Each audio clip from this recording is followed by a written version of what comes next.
안녕하세요. 제주 마음공부 소모임 방장 군이쌤입니다. 오늘은 하루 한 장 장자 매편 4편 인간세 1장에 대한 뜻과 그 의미에 대해서 알아보겠습니다. 장자 매편 4편 인간세 제1장 자신을 먼저 살펴라. 본문 아내견 중리 처음행 아내가 중리를 찾아가서 길을 떠나겠다고 아뢰자 월 중리가 물었다. 해지 어디를 가려 하느냐. 월 아내가 대답하였다. 장지 위저 저는 장차 위나라로 가려고 합니다. 월 중리가 다시 물었다. 해의영 무슨 일로 가려고 하느냐. 월 아내가 대답하였다. 해문위군 기년장 기행도 제가 듣기로 위나라 왕은 나이가 젊은 데다가 그 행동마저 독선적이어서 경영기국 이 불견기과 나라를 함부로 다스리면서도 자기의 잘못을 알지 못하고 경용민사 사자 이국량호택 약초 또 백성들의 죽음을 가벼이 여기는지라 죽은 시체들이 늪지에 눕혀있는 풀처럼 온 나라에 널려있다 합니다. 민기무여이 그런데도 그 백성들은 어찌할 바를 모르고 있다 하니 제가 가서 그들을 구제해 볼까 합니다.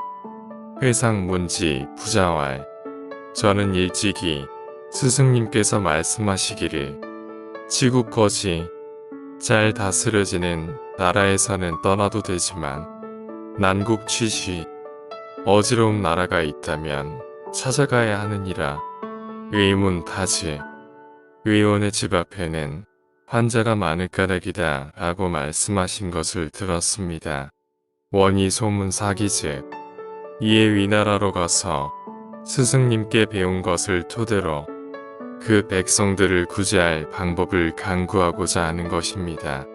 서기 기국 유추호 제가 그렇게 함으로써 그 나라가 어느 정도는 좋아지리라 생각합니다. 지금까지는 하루 한 장 장자 매편 4편 인간세 1장에 대한 본문과 해석이고 이제 인간세 1장에 대한 뜻과 그 의미에 대해서 알아보겠습니다. 해설 장자 인간세 편에서는 도를 깨달아 만물제동의 경지에 이른 사람이 세상 속에서 보통 사람들과 함께 살아가는 방법에 대해 논하고 있다.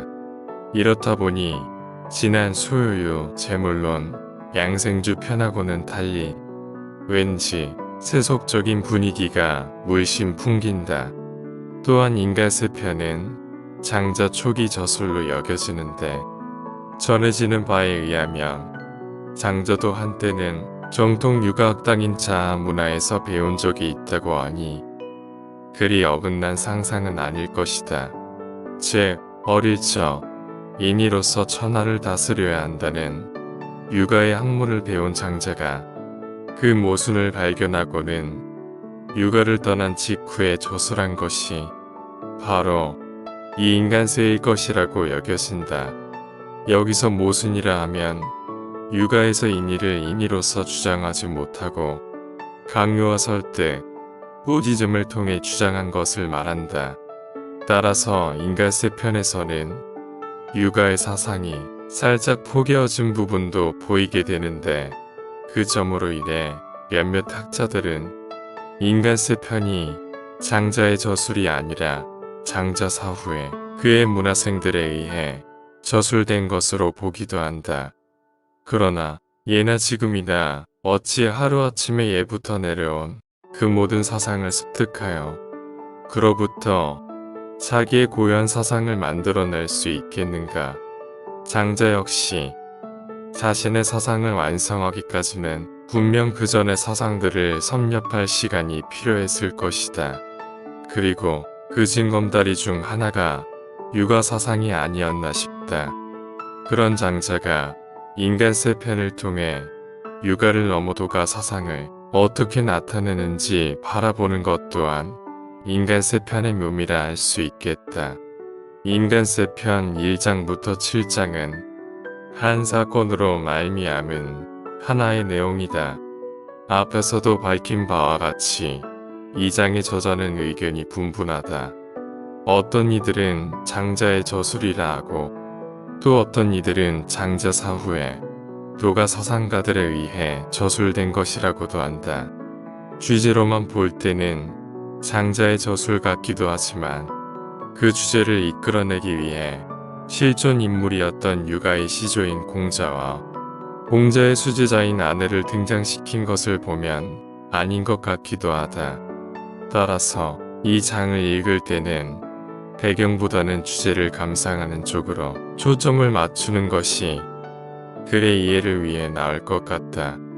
그리고 1장부터 7장은 노나라에서 장자보다 약 150년가량 먼저 태어나 유가의 학풍을 일으킨 공자와 그의 수제자인 아내의 대화로 이루어져 있다. 그런데 특이한 것은 유가 사상가들을 폄하시켜 등장시킨 지금까지와는 달리 이 장에서는 공자를 위대한 인물로 등장시킨다는 것이다. 그래서 얼핏 보면 유가를 두둔하는 것처럼 보이지만 사실은 유가의 사상을 완전히 묵살시키기 위한 수법이다. 왜냐하면 공자를 유가 사상가가 아닌 도가 사상가로 묘사하고 있기 때문이다. 따라서 이 장에서의 공자는 바로 장자 자신이고 공자와 아내가 나눈 대화 내용은 모두 장자가 구며낸 이야기로 봐야 한다.